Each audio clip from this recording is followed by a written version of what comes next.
예, 장관님, 금태섭 의원입니다.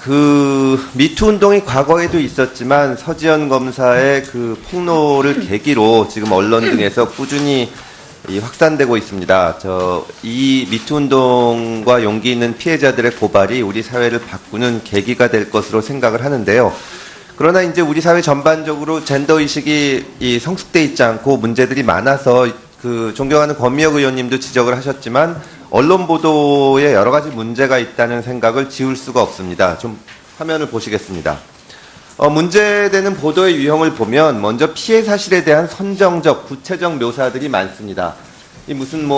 지금 화면에서 보시고 계시지만 어떤 행위를 당했다 이렇게 구체적으로 사건을 이해하는데 굳이 필요 없는 얘기를 해서 이것이 폭력적인 측면이 아니라 다른 측면이 부각되도록 하는 보도들이 있고요. 그 다음에 문제되는 것을 보면 피해자나 폭로자의 신상 정보가 부각되는 경우가 많고 그러다 보니까 피해자가 실시간 검색어에 오르는 그런 현상이 나타나기도 합니다. 또 하나 문제점은 성폭력 문제에 대해서 피해자에게 책임을 전가하고 또 부담을 주는 이런 식의 보도들도 많습니다. 이것이 모두 잘못된 우리 사회의 의식에서 비롯된 것인데요. 그 다음에 또 어떤 경우에는 반대로 가해자 측에는 온정적 시선을 보내는 경우도 많습니다. 미투 운동으로 가해자나 혹은 그 관련돼 있는 분야의 피해를 부각해서 보도하거나 가해자의 업적이나 재능을 강조하는 경우가 있습니다. 또 잘못된 점을 보면 부적절한 용어를 사용해서 이 범죄성을 희석시키는 경우도 많이 있습니다. 이런 문제. 그리고 또 마지막으로는 정치적 목적을 위해서 성폭력 사건을 활용하는 경우도 많이 있습니다. 이런 기사들에 대해서 장관님 어떻게 생각하십니까? 네, 이런 기사들을 통해서 피해자들이 당하는 2차 피해는 상상을 초월할 정도의 끔찍한 일이라고 저도 생각하고 있습니다. 지난 12일에 장관님 한국기자협회 임원진과 간담회를 하신 적이 있죠? 네, 그렇습니다. 예, 그때 어떤 논의가 이루어졌습니까? 2차 피해와 관련해서는 언론이 자체 내에서 좀 자정 노력을 하는 것이 필요할 것 같다는 부분을 말씀드렸고요. 여기에 대해서는 대부분의 참석자들이 다 공감을 하셨습니다. 그래서 일단 언론 보도 저희가 그날 말씀드린 거는 우리가 이미 발간한 언론 보도 가이드라인을 다시 좀 보완해서 4월 중 배포하고 앞으로 풀어야 한다면 기자협회와 같이 2차 피해를 받기 위한 언론과 여가부의 공동사업을 함께 논의하기로 하였습니다. 예, 제가 말씀드리고 싶은 게 그것인데요. 여성가족부, 한국기자협회, 한국여성민우회 등이 성폭력 사건 보도 가이드라인이 이미 마련을 했는데 지금 제가 보여드린 언론 보도들은 이 가이드라인을 준수하지 않은 거거든요. 네. 민원연은 성폭력 관련 언론 보도 가이드라인 및 준칙을 기반으로 미투 운동 보도의 문제 사례를 이제 지적한 건데요. 이 언론에 그냥 자율적으로 이렇게 맡기는 것만으로 과연 될지 그것이 저는 걱정입니다. 여가부에서 좀 나서서 적극적인 역할을 해주시기를 부탁을 드립니다. 네, 알겠습니다. 이 3월 중에 성폭력 사건 보도 수첩 제작해서 배포하겠다고 했는데 언제쯤 배포하실 생각이십니까? 예, 4월 중에 이미 사실은 있는 가이드라인 자료가 있어서 그거를 배포하고 있고요. 예. 그러나 지금 새로운 상황 속에서 좀 내용을 보완해서 배포하는 거는 4월 중에 다시 배포하도록 하겠습니다. 예, 그리고 2차 피해와 관련해서 질문을 좀 드리겠습니다. 2차 피해 방지가 중요하다는 것은 장관님께서도 계속 강조를 하고 계신데요. 이와 관련해서 사실적시 명예훼손죄 규정 폐지에 대한 논의가 있습니다. 작년 2월 강제추행으로 유죄가 선고된 김요일 시인은 재판 과정에서 피해자를 상대로 명예훼손 고소를 했습니다. SNS에서 실명을 거론하며 악의적으로 명예를 훼손하고 조롱했다는 이유인데요. 피해자는 불기소 처분을 받았지만 경찰 조사 과정에서 2차 피해를 받았습니다. 이와 관련해서 정부가 발표한 것을 보면 성희롱 성폭력 근절 대책으로 피해 사실 공개로 인한 사실적시 명예훼손죄의 경우 수사 과정에서 위법성의 조각 사유를 적극 적용한다고 했는데 이게 종전과 비교할 때 달라지는 겁니까? 네, 종전에는 최근에 이제 이번 일이 미투 운동이 일어나고 나서 사실은 위법성 조각 사유를 적극 적용하도록 하겠다는 부분은 조금 더 강조된 것입니다. 그러나 의원님이 아시다시피 법 개정은 사실 시간이 소요되고 또 부처 간의 노력이 필요하기 때문에 우선 위법성 조각 사유를 적극적으로 적용하는 방향으로 노력을 하겠습니다. 그러니까 이게 말하자면 위법성 조각 사유가 그전에는 소극적으로 적용됐다고 생각을 안 합니다. 위법성 조각 사유라는 것은 장관님께서도 아시겠지만 사실적시 명예훼손의 경우에 오로지 공익을 위한 것일 때는 위법성을 조각하는 건데요. 사실 그 전에도 성폭력을 당한 사람이 그거를 폭로했다 그래가지고 명예훼손으로 처벌받지 않습니다. 뭐 이 전에도 처벌 안 했어요. 다만 그 과정에서 이제 고소를 당하고 경찰에 가서 내가 공익을 위해서 한 거다 이런 얘기를 해야 되니까 말하자면 우리 사회가 성폭력을 당한 피해자가 그것을 폭로하고 있는데 네가 공익을 위해서 한 거냐라고 묻는 장치거든요. 그걸 적극 활용한다 그러는 게 저는 뭐가 변한다는 건지 모르겠습니다. 사실 사실적시 명예훼손죄 폐지법들이 지금 발의가 많이 되고 있습니다. 우리 당에서도 발의를 하고 다른 당 의원님들도 발의를 하는데요. 2016년에 저는 사실적시 명예훼손죄와 모욕죄를 폐지하는 형법 개정안을 이미 냈습니다. 네. 그런데 우리 정부를 보면 유엔 인권이사회가 우리 정부에 권고한 게 218개가 있는데 그중에 121개는 수용하고 97개는 불수용하겠다고 했습니다. 그중에 대표적으로 인 것 중에 하나가 명예훼손죄의 비범죄화를 권고했는데 사회적 논란과 사회적 합의를 이유로 불수용했습니다. 아니 이것을 불수용하면서 무슨 위법성 조각 사유를 적극 적용한다는 게 저는 무슨 뜻인지 모르겠습니다. 법 개정 과정에서 제가 법무부 쪽의 의견을 물어보면 명예훼손죄 폐지에 대해서 반대하는 입장입니다. 정부 내에서 이런 기류가 좀 변했습니까? 변한 것 같지는 않습니다. 단지 이번에 아까도 말씀드렸는데 위법성 조각 사유를 적극적으로 적용하겠다는 변화는 있었습니다. 그래서 좀 더 저희가 적극적으로 추진하도록 여가부에서도 하겠습니다. 이 문제에 관해서 네. 물론 뭐 주무부처는 법무부지만 좀 이 적극적인 의견을 내주시고 역할을 해주시기를 부탁드리겠습니다. 네, 알겠습니다. 네. 네, 금태섭 의원님 수고하셨습니다. 예, 다음은 존경하는 자유한국당의 이양수 의원님 질의해 주시기 바랍니다. 금태섭 의원님 질의하신 거 그냥 이어서 질의 드릴게요. 네. 법무부 입장이 많이 안 바뀌었죠. 네. 어떻게 하실 생각이세요? 일단은 위법성 적극 사유를 조각 사유를 적극 적용하도록 하는 방안을 모색을 하고 어떻게 방안을 모색하실 건가요? 사실상 지금 법무부에서는 판례상으로는 이것에 의해서 피해자가 피해를 본 이제 그 사례가 없다고 얘기를 하고 있습니다. 그러나 저희는 피해 사례가 나올 수 있다고 생각을 해서 그런 피해 부분과- 사례도 충분히 나올 수 있고 피해 사례가 없다는 것은 법무부의 일방적 주장이죠. 네. 그러면 어떻게 이것을 법무부를 설득하실 건가요? 아니면 법무부와 투쟁을 해 나가실 건가요? 어떻게 하실 건가요? 일단 제 생각에는 사례들을 좀 더 검토를 해서 실질적으로 언제까지 검토만 하실 생각이세요? 지금 일단 위법성 조각 사유 부분을 가지고 현행은 있지만 그러니까 장관님이 계신 솔루션이 뭐냐고요? 그 위법성 조각 사유는 더 이상 계속 얘기하지 마시고 개정하는 방안으로 저희는 여가부는 의견을 내고 노력을 하겠습니다. 그러니까 개정하는 방향으로 의견을 내셨는데 네. 그게 의견을 내신 거로 끝나는 건 아니잖아요. 그렇습니다. 실제로 이게 법이 개정이 돼야 되는데 형법은 국가기본법이기 때문에 법무부가 반대하면 어렵잖아요. 네. 그러면 어떻게 이것을 해결하실 것이며 뭐 대책이 있을 거 아닙니까? 대통령과 만나서 담판을 지시겠다든지 아니면 이 문제를 더 이슈화해서 법무부를 후퇴하게 만들다든지 뭐 방법 없으세요? 법무부를 설득하도록 노력하겠습니다.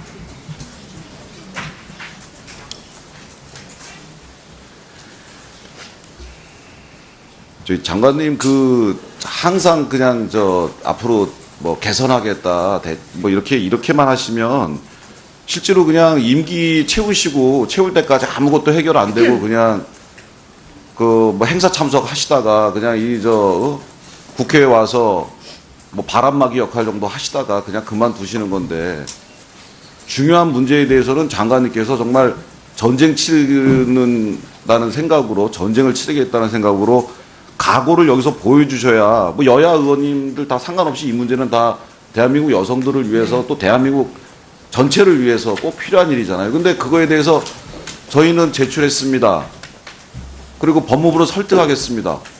법무부가 지금 10몇 년 동안 계속 이 문제를 가지고 설득이 안 되고 있는데 요번에는 어떻게 특단의 대책을 어떻게 설득을 하실 건지 설득이 되겠어요? 법무부가?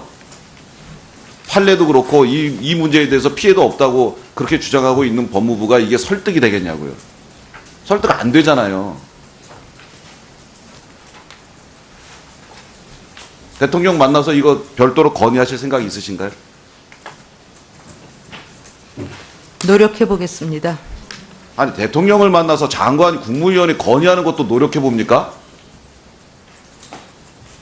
대통령을 설득하는 것을 노력해 보는 거고 대통령을 만나서 건의하는 거 무조건 하셔야 되는 거 아니에요? 아니 답변 태도가 왜 이렇게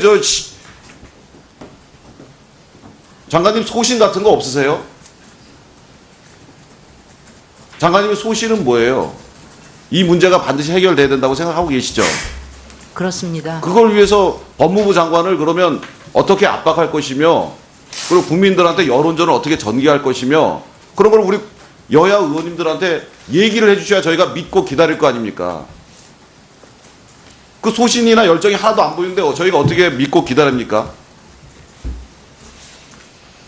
더 하실 말씀 없으세요? 저는 노력하겠다는 걸로 답변을 대신하겠습니다. 적극적으로 노력하겠습니다. 어떻게 노력할지는 앞으로 좀 더 질의 저희가 중이니까 다른 의원님들은 논의를 좀. 이번 보고서를 보면요, 모두 앞에 특별자가 다 붙었습니다. 특별하게 이번에는 뭔가 대책을 세우겠다, 특별하게 이번에 기관을 만들겠다, 특별자가 계속 붙어 있는데 제가 보기엔 특별하지 않은 게 더 특별한 것 같아요. 이제 그게 말로만 탁상공론으로 특별자만 앞에 붙인다고 해서 이 문제 해결되는 게 아니고 장관님께서 반드시 해결하겠다라고 하는 의지를 보여주셔야 법무부를 상대로 해서 여성가족부가 성과를 낼 수 있는 거라고 저는 생각합니다. 근데 대통령께 이 문제를 보고드리고 이걸 사회적으로 전 국민들의 이슈로 만드는 것에 대해서 그렇게 적극적으로 노력한다는 정도의 수준에 그렇게 주저주저 하시는 모습을 국민들이 보고서 여성가족부를 신뢰할 수 있으며 대한민국 정부를 신뢰할 수 있겠냐고요. 장관님의 태도가 굉장히 중요해요. 알겠습니다. 네. 안희정 전 충남지사 성폭력 피해 그거 폭로한 그 비서의 말에 의하면 이 과정에서 추가적인 성폭력 피해를 더 입었다고 지금 얘기를 하고 있습니다. 지금 여가부가 지금 1월 달에 지금 이 문제가 제기된 이후에 별다른 역할을 전혀 하지 못하고 있어요. 여가부가 중심이 돼서 어떤 일을 했다는 얘기를 언론이라든가 어디서 들어본 적이 없습니다. 그리고 이번에 내놓은 것도 100일 대책을 내놨습니다. 그 100일 대책을 통해서 상황도 파악을 하고 이런 것들이 쭉 있어요. 그러면 앞으로 석 달을 또 그대로 기다려야 되는 겁니까?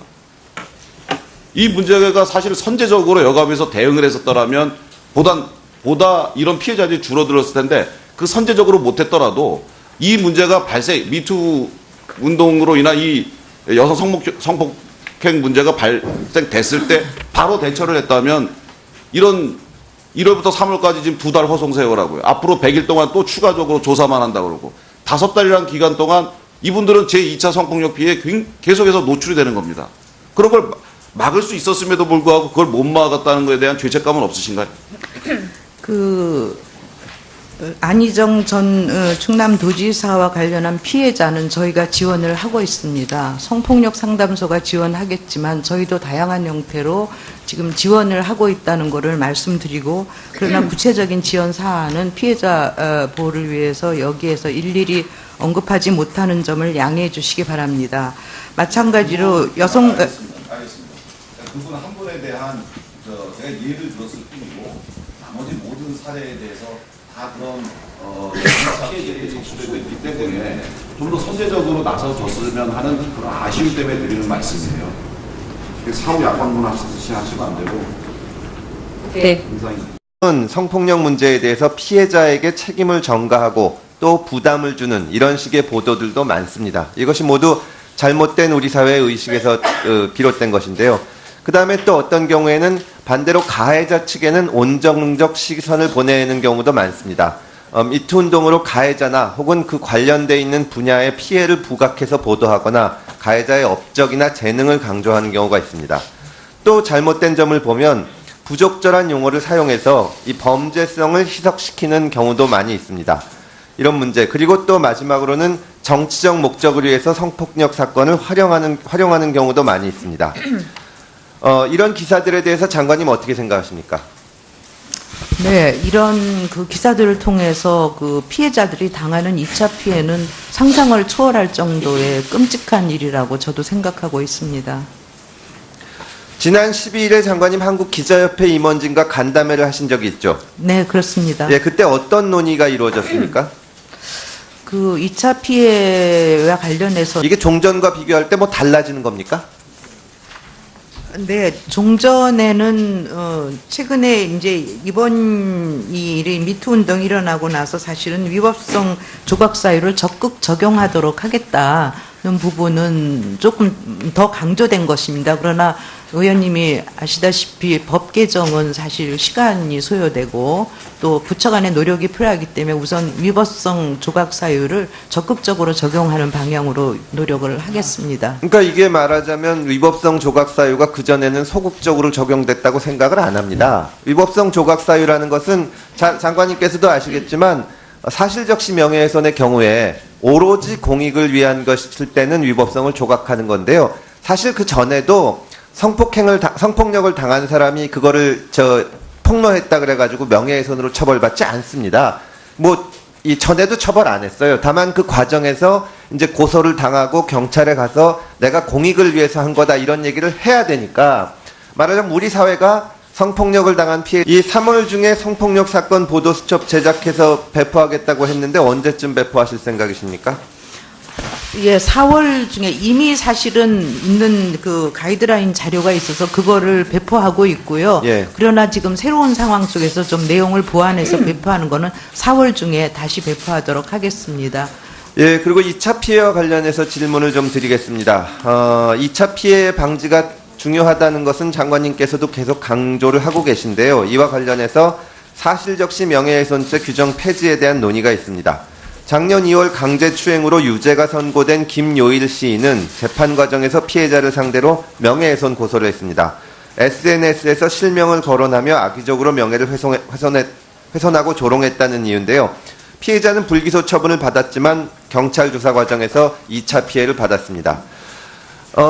이와 관련해서 정부가 발표한 것을 보면 성희롱 성폭력 근절 대책으로 피해 사실 공개로 인한 사실적시 명예훼손죄의 경우 수사 과정에서 위법성의 조각 사유를 적극 적용한다고 했는데, 예, 장관님, 금태섭 의원입니다. 그 미투 운동이 과거에도 있었지만 서지현 검사의 그 폭로를 계기로 지금 언론 등에서 꾸준히 확산되고 있습니다.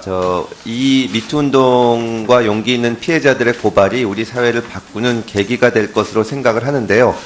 그러나 이제 우리 사회 전반적으로 젠더 의식이 성숙돼 있지 않고 문제들이 많아서 그 존경하는 권미혁 의원님도 지적을 하셨지만 언론 보도에 여러 가지 문제가 있다는 생각을 지울 수가 없습니다. 좀 화면을 보시겠습니다. 문제되는 보도의 유형을 보면 먼저 피해 사실에 대한 선정적, 구체적 묘사들이 많습니다. 이 무슨 지금 화면에서 보시고 계시지만 이 어떤 행위를 당했다 이렇게 구체적으로 사건을 이해하는데 굳이 필요 없는 얘기를 해서 이것이 폭력적인 측면이 아니라 다른 측면이 부각되도록 하는 보도들이 있고요. 그 다음에 문제되는 것을 보면 피해자나 폭로자의 신상 정보가 부각되는 경우가 많고 그러다 보니까 피해자가 실시간 검색어에 오르는 그런 현상이 나타나기도 합니다. 또 하나 문제점은 언론이 자체 내에서 좀 그 자정 노력을 하는 것이 필요할 것 같다는 부분을 말씀드렸고요. 여기에 대해서는 대부분의 참석자들이 다 공감을 하셨습니다. 그래서 일단 언론 보도 저희가 그날 말씀드린 거는 우리가 이미 발간한 언론 보도 가이드라인을 다시 좀 보완해서 4월 중 배포하고 앞으로 필요하다면 기자협회와 같이 2차 피해를 받기 위한 언론과 여가부의 공동사업을 함께 논의하기로 하였습니다. 예, 제가 말씀드리고 싶은 게 그것인데요. 여성가족부, 한국기자협회, 한국여성민우회 등이 성폭력 사건 보도 가이드라인이 이미 마련을 했는데 지금 제가 보여드린 언론 보도들은 이 가이드라인을 준수하지 않은 거거든요. 그 민원연은 성폭력 관련 언론 보도 가이드라인 및 준칙을 기반으로 미투 운동 보도의 문제 사례를 이제 지적한 건데요. 이 언론에 그냥 자율적으로 이렇게 맡기는 것만으로 과연 될지 그것이 저는 걱정입니다. 여가부에서 좀 나서서 적극적인 역할을 해주시기를 부탁을 드립니다. 네, 알겠습니다.